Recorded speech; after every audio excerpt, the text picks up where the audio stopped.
Students, this is दीपक ध्यानी। तो आज के इस वीडियो में हम सीखने वाले हैं CSS। तो अगर CSS को हम अपने पेपर में देखें क्लास 10th कंप्यूटर एप्लीकेशन में, तो इसका एक अच्छा खासा वेटेज है। 4 से 5 नंबर के इसके क्वेश्चन आ रहे हैं, तो इसको सीखना बहुत ज़्यादा इम्पोर्टेंट हो जाता है। तो आपको मैं CSS एक शॉर्ट वीडियो में, एक ब्रीफ वीडियो में आपको सब कुछ सिखा दूंगा। उतना ही सिखाऊंगा जितना आपके लेवल में है। ठीक है, तो स्टार्ट करते हैं। तो सबसे पहला क्वेश्चन आता है यार, CSS क्या है, CSS की फुल फॉर्म क्या होती है। CSS की फुल फॉर्म होती है कास्केडिंग स्टाइल शीट। ठीक है, अब इसका यूज क्या है आपका, इसका यूज है आपकी वेबसाइट को ब्यूटी प्रदान करना, सुंदरता देना, इसका यूज है तब। ठीक है, अब कितने टाइप की CSS होती है, there are 3 types of CSS। कौन कौन? पहली है इनलाइन, दूसरी है इंटरनल और तीसरी है एक्सटर्नल। इनलाइन CSS आपके टैग के अंदर ही यूज होती है, इंटरनल CSS आपके पेज में यूज होती है और एक्सटर्नल CSS आपके आउटसाइड दी पेज यूज होती है। ठीक है, तो इसको देखते हैं। ओके, तो सबसे पहले इनलाइन से स्टार्ट करते हैं। इनलाइन से अगर स्टार्ट करते हैं तो एक केस बना लेता हूँ। सपोज जैसे आप क्या करते हैं, हम जो भी कंटेंट लिखते हैं उसको बॉडी में लिखते हैं। ठीक है, तो आपको करके ही दिखाता हूँ तब ज़्यादा समझ में आएगा। जैसे हम बॉडी के अंदर हैं अभी, ठीक है, मेरा कर्सर जो है बॉडी के अंदर है। मैंने एक टैग का यूज़ किया, वो था टैग H1। ठीक है, और H1 में मैंने लिख दिया है हेलो। ओहो, H1 में मैंने लिख दिया है हेलो ऑल। ठीक है, और H1 को हम कर देते हैं क्लोज। ठीक है, फाइन, इतना हो गया। इसको सेव करते हैं और इसको रन करके देखते हैं। रिफ्रेश कर दिया है तो कैसा कलर का आ रहा है, ये ब्लैक कलर का लिखा हुआ आ रहा है। ठीक है, अब आप क्या चाहते हैं कि सर इस ब्लैक कलर से ये हमें ब्लू कलर में चाहिए, ब्लैक से ब्लू में चाहिए। तो अब क्या होगा, अब होगा ये, आपको करना क्या है, इनलाइन CSS लगानी है। तो इनलाइन CSS जब लगेगी वो टैग के अंदर ही लगेगी। तो टैग के अंदर लगाने के लिए आप क्या लिखेंगे, यहाँ पर H1 स्टाइल टैग का यूज होता है, स्टाइल। ठीक है, स्टाइल इक्वल टू आपने क्या लगाना है, इसका कलर। तो यहाँ पर कलर के लिए कलर ही टैग होता है। कलर थोड़ी सा डिफरेंस है, उधर बैकग्राउंड कलर होता है तो कहीं BG कलर होता है। तो जब हम CSS लगाते हैं तो टेक्स्ट कलर के लिए कलर टैग यूज होता है। तो स्टाइल इक्वल टू कलर, ये कोलन, और हमने क्या लिख दिया है, ब्लू। ठीक है, इसको टैग में भी रख देंगे हम, ये ऐसे रहेगा सिंगल कोट्स के अंदर, डबल कोट्स या सिंगल कोट्स के अंदर। तो इसको सेव करते हैं और आपको रन करके दिखाता हूँ। देखिए, अब आपका कलर क्या हो गया है, ब्लू हो गया है। ब्लू हो गया है, कैसे लिखा हमने, ये देखिए हमने क्या लिखा, जब भी हम CSS को यूज करेंगे तो स्टाइल टैग का यूज होता है। तो हमने क्या लिखा, style colour colon blue, equal to नहीं लगाना है यहाँ पर। ये कलर क्या है, इसका टैग की प्रॉपर्टी है। ठीक है, टेक्स्ट की प्रॉपर्टी है और ये प्रॉपर्टी की क्या है, वैल्यू है। ठीक है, ये आपको समझ में आ गया होगा। अगर सपोज आपको H1 का बैकग्राउंड कलर लगाना होता तो आप क्या लिखते, आप क्या लिख देते, हम यहाँ पर BG कलर नहीं लिखते, यहाँ पर हम लिखते हैं बैकग्राउंड कलर। बैकग्राउंड, और जैसे बैकग्राउंड और कलर हैं तो ऐसे लिखा जाता है, बैकग्राउंड कलर कोलन, हम क्या लिख देते हैं, ब्लैक लिख देते हैं। सपोज हम लिख देते हैं ब्लैक। ठीक है, ये देखिए, ठीक है, स्पेलिंग ठीक है, बैकग्राउंड कलर। ओके, देखते हैं, रिफ्रेश करके देख लेते हैं। देखो आ गया ना। अब H1 का ही बैकग्राउंड कलर बदला, क्योंकि हमने H1 पे ही तो लगाया था। ये तो इनलाइन CSS है ना, बॉडी में लगाया नहीं था। आप यहाँ देखेंगे, अगर हमने कहाँ लगाया था, H1 पे लगाया था। Style colour equal to blue, ये किसके लिए है, colour equal to blue, colour colon blue for text colour. Background colour किसके लिए है, बैकग्राउंड के लिए। तो ऐसे हम लगा सकते हैं। यहाँ पर पर्पज हमारा है कि स्टाइल कैसे यूज करते हैं, CSS को कैसे यूज करते हैं। तो दिस इज द क्या, इनलाइन CSS। अब आपको मैं बताता हूं, अगला मेरा टॉपिक है इंटरनल CSS। इंटरनल CSS को कैसे यूज करते हैं। इंटरनल CSS को और भी इजी तरीका है इनलाइन से।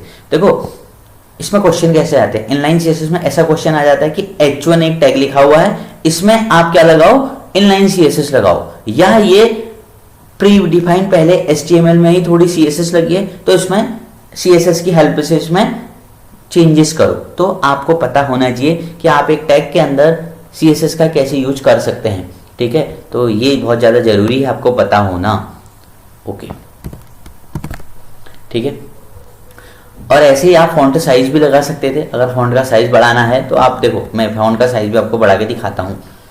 आपको थोड़ी सा फॉन्ट साइज हम कितना लिख देते हैं, :30, ठीक है। यहाँ पिक्सल लिखने की ज़रूरत नहीं पड़ती है, चलो लिख देते हैं, पिक्सल लिख दिया, ठीक है। टर्मिनेट सेव, और छोटा हो गया हो तो हम 30 से इसको बढ़ा देते हैं, हमको इसको लिख देते हैं 50। ये देखो, ठीक है ना, बड़ा हो गया। तो ऐसे बहुत सारी चीज़ें आप लगा सकते हो, बस तरीका ही है, देख लेना, इसको नोट करके रख लेना कॉपी में कि यार इनलाइन सीएसएस कैसे यूज़ हो रही है, और आपके पास भी सिस्टम है तो वहाँ भी आप चेक कर लो। तो अब टॉपिक है हमारा इनलाइन सीएसएस। इनलाइन सीएसएस को हम हमेशा यूज़ करते हैं with in A head tag. Head tag के अंदर हम यूज़ करते हैं। तो हेड की बाउंड्री कहाँ से कहाँ तक है, यहाँ से यहाँ तक है, ठीक है। तो मैं टाइटल के नीचे आके मैं लिखता हूँ यहाँ पर style with in A style tag, क्योंकि स्टाइलिंग कर रहे हैं हम, ठीक है।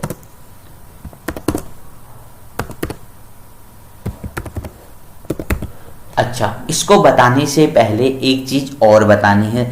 हम HTML को 3 तरह से टारगेट कर सकते हैं। टारगेट करना क्या होता है, हम HTML को 3 तरह से टारगेट कर सकते हैं। टारगेट करने के 3 तरीके हैं। पहला है तरीका आपका टैग से टारगेट कर सकते हैं। दूसरा हम उसको टारगेट कर सकते हैं क्लास से, और तीसरा हम उसको टारगेट कर सकते हैं नेम ऑफ आईडी से टारगेट कर सकते हैं। अब आप कहेंगे कि सर ये क्या कह रहे हो आप, टारगेट करना मतलब किसी भी पॉइंट तक हम पहुंच रहे हैं तो उसको टारगेट करना हम कह दे रहे हैं। तो 3 तरीके हैं, टैग, क्लास, आईडी। तो सबसे पहले मैं टैग से आपको टारगेट करके दिखाता हूँ। देखो क्या है, यहाँ पर एक H1 टैग है। अगर आप इसको चेंजेस करना चाहते हो तो कैसे करोगे, ठीक है। तो हम क्या करेंगे, हम इसको टारगेट करेंगे, नहीं तो हम चेंजेस किस पर करेंगे, बात किसके लिए हम कर रहे हैं। सपोज मैंने लिखा है यहाँ पर एक P टैग, और ठीक है, मैंने इसमें लिख दिया हाय ऑल। तो यहां पर हमको किसी को टारगेट करना पड़ेगा, ठीक है। टारगेट करने के लिए हमने क्या करा, हम बॉडी को भी टारगेट कर सकते थे, हम H1 को भी कर सकते थे। मैं H1 को टारगेट करता हूं, तो H1 को मैंने टारगेट किया, और ये कर्ली ब्रेसेस आपको लगाने होते हैं, ठीक है। अब आपको क्या करना है, इसमें H1 आप लिखेंगे कलर। अभी हम कलर क्या लगाते हैं, ग्रीन। देखो ये लिखना और भी आसान है। सेव करते हैं और रन करके आपको दिखाता हूँ। ये पहले का ही है, आ गया ना, हेलो ऑल क्या हो गया है, ग्रीन हो गया, ग्रीन हो गया है, ठीक है। तो आपने कैसे टारगेट किया, ये मेथड क्या था टारगेट करने का, ये बाय टैग था, टैग नेम के हिसाब से था। अगर आप इसको क्लास से टारगेट करना चाहते तो क्लास से टारगेट करने के लिए आपको क्या करना होता, पहले क्लास बनानी होती। क्लास कहाँ बनती, क्लास बनती H1 के अंदर ही। तो आप लिखेंगे क्लास इक्वल टू, हमने लिखा x लिख देते हैं 10, ठीक है, रोमन 10 लिख दिया। अब अगर इसको मैं इससे क्लास से अगर इसको टारगेट करूं तो कर सकता हूं, तो स्टाइल टैग के अंदर ही इसको मैं टारगेट करूंगा। जब भी हम क्लास से टारगेट करते हैं तो डॉट का यूज करते हैं। मैं यहाँ पर नोट्स में आपके लिए डाल देता हूँ, जब भी हम क्लास का यूज करते हैं तो हम डॉट से डिनोट करते हैं। अगर आईडी का यूज करते हैं, ये भी आ जाता है कि क्लास को किससे डिनोट किया जाता है, आप लिखेंगे डॉट, और आईडी को हैशटैग से, ठीक है, और टैग को तो टैग नेम से, टैग नेम, जो टैग का नेम है H1 है तो H1, P है तो P, बॉडी है तो बॉडी, व्हाटएवर जो भी है। ओके, तो यहाँ पर मैं आपको दिखाता हूँ यूज करके। तो क्लास x से रख दिया है, तो हम क्या लिखेंगे डॉट x, ठीक है। आपकी क्लास का नाम क्या है, डॉट x। ओके, अब हम इस पर क्या लगाना चाहते हैं, हम इस पर लगाना चाहते हैं इसका, वो हटा दिया मैंने, ठीक है। इसका लगा देता हूँ फॉन्ट साइज,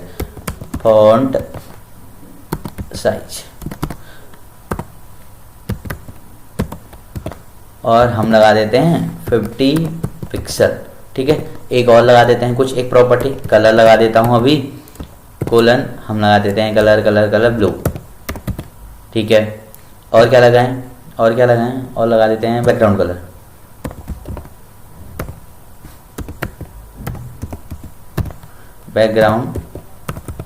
कलर, क्या लगा दें, ब्लैक लगा देते हैं, येलो लगा देते हैं, ठीक है। एक चीज और लगाते हैं, बॉर्डर ऐसे लिखते हैं, बॉर्डर 5 पिक्सल, ठीक है। Solid black. अब आप ये इतना मत सीखना है कि बॉर्डर ऐसा क्यों लिखा, ये क्या लिखा, आपको ये सीखना है कि कैसे यूज़ होता है। ओके, एक मिनट, हमने ये टर्मिनेट, अभी ये ब्रैकेट क्लोज नहीं किया। सेव करते हैं और रन करके देखते हैं। ये देखो आ गया है ना। तो CSS करके दिखाया मैंने आपको। इसका बैकग्राउंड कलर चेंज किया, इसमें एक बॉर्डर लगा दिया और इसका फॉन्ट का कलर चेंज कर दिया। तो मेरा मकसद यहाँ पर आपको ये सिखाना है कि CSS को कैसे यूज कर सकते हैं। CSS की प्रॉपर्टी के अंदर अभी जाने का मतलब नहीं है, ये बहुत वास्ट चीज़ है, ठीक है, इतना हम घुस नहीं सकते हैं इसमें। आपको ये सीखना है कि how can we use the class, how can we use the internal CSS, how can we use the external CSS। ठीक है, तो आप सीख गए होंगे, ये आपको समझ में आ गया। इंटरनल में, इंटरनल का दूसरा तरीका क्या है, वो है आपका ID नेम। तो P पे लगाता हूँ अब कुछ, ID इक्वल टू, हम यहाँ पर लिख देते हैं, क्या लिख रहे हैं, हम लिख देते हैं, हम यहाँ पर लिख देते हैं 12th XII। ठीक है, तो इसको कैसे यूज़ करेंगे, हम क्या लिख देते हैं इस पर, #XII। ठीक है, तो कलर लगा के दिखा देता हूँ, बस एक चीज़ वेरीफाई करनी है और कुछ नहीं करना है हमने। ये लो, समय बहुत कम है, सेव और देन रन। ओके, हो गया ना, हाई ऑल भी येलो हो गया है। तो हमको समझ में आ गया है कि इनलाइन CSS को हम कैसे यूज कर सकते हैं। बाय टैग नेम कर सकते हैं, बाय क्लास नेम कर सकते हैं, बाय ID के हिसाब से भी हम यूज कर सकते हैं। तो अब हमारा अगला टॉपिक क्या आता है, हमारा अगला टॉपिक आता है एक्सटर्नल CSS। देखो, एक्सटर्नल CSS का एक सीधा सा फंडा है। क्या फंडा है कि आप एक अपनी फाइल को एक दूसरी फाइल से ऐड करेंगे। कैसे, सिनेरियो समझाता हूँ। सिनेरियो ये है, ये आपकी एक HTML की फाइल है, ठीक है, और ये आपकी एक CSS की फाइल है। तो अब आप इन दोनों को क्या करेंगे, लिंक कर देंगे, लिंक कर देंगे। जब आप लिंक करेंगे तो ये ऑटोमेटिकली वर्क करने लग जाएंगे। अगर आप CSS पर कुछ चेंजेस करेंगे, यहाँ पर कुछ चेंजेस होंगे तो वो आपको यहाँ पर दिखाई देंगे। तो ये चेंजेस करना हम आपको सिखाते हैं। ठीक है, तो अब मैं इनलाइन इंटरनल सब हटा देता हूँ CSS। अब देखो, मैंने इंटरनल CSS लास्ट टाइम में यूज़ करी थी, ये हटा देता हूँ। अब इसका कोई यूज़ अभी फिलहाल के लिए नहीं है। ठीक है, ओके, और ये भी सब मैं हटा देता हूँ। अब मैं करता क्या हूँ, अब मैं एक नोटपैड ओपन करता हूँ अपना और एक CSS की फाइल बना देता हूँ। ठीक है, इसको सेव भी कर देता हूँ, पहले सेव भी कर देते हैं। ठीक है, डेस्कटॉप में जा रही है और हमने लिख दिया इसका नाम first.css। एक्सटेंशन क्या लगेगा, .css, और ऑल फाइल कर देते हैं इसको हम, और हम इसको सेव कर देते हैं। ठीक है, ये ठीक है, हो गया है। और अगर देखें तो हमारी कोई CSS की फाइल बन गई होगी, डेस्कटॉप में बन जानी चाहिए, ये बन गई है। ठीक है, अब हमारा काम क्या है, अब हमारा काम ये है कि हमने अपनी CSS फाइल को किसके साथ अटैच करना है, HTML फाइल के साथ अटैच करना है। अटैच करने के लिए हम कहाँ करेंगे, वही हेड टैग में। जितने भी आपके रिलेशन बनते हैं सब कहाँ बनते हैं, हेड टैग में ही बनते हैं। तो इसके लिए क्या लिखा जाता है, इसके लिए लिखा जाता है लिंक रिलेशन इक्वल टू, मैंने लिख दिया स्टाइल शीट। ठीक है, और इसके बाहर हम आएंगे href।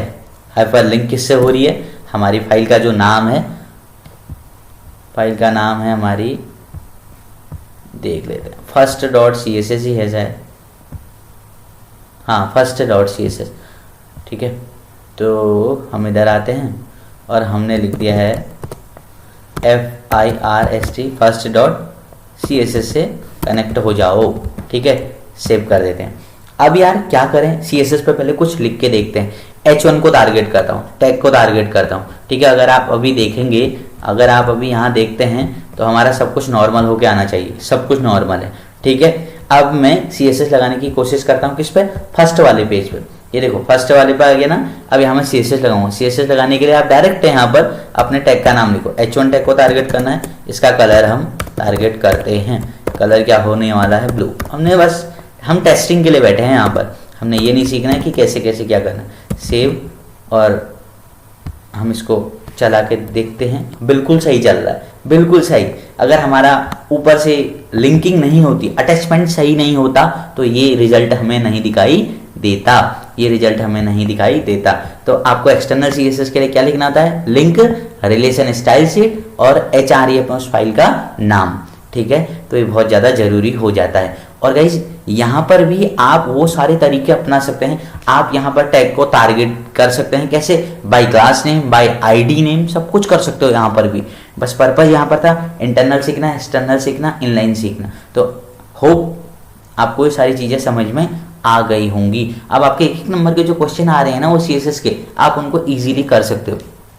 उसमें क्या है, CSS की फुल फॉर्म है, उसमें क्या है कि इनलाइन लिखा है, इसको एक्सटर्नल में कन्वर्ट करो। ऐसे भी क्वेश्चन आए हैं कि इनलाइन CSS लिखा हुआ है, इसको एक्सटर्नल CSS में कन्वर्ट करो, या इंटरनल CSS में कन्वर्ट करो, या एक H1 टैग है इसमें इनलाइन CSS लगाओ। तो ये सारी चीज़ें आप इजीली कर पाएंगे। अगर आपको कोई डाउट है तो आप कमेंट में पूछ सकते हैं। तो मिलते हैं नेक्स्ट वीडियो में, थैंक यू।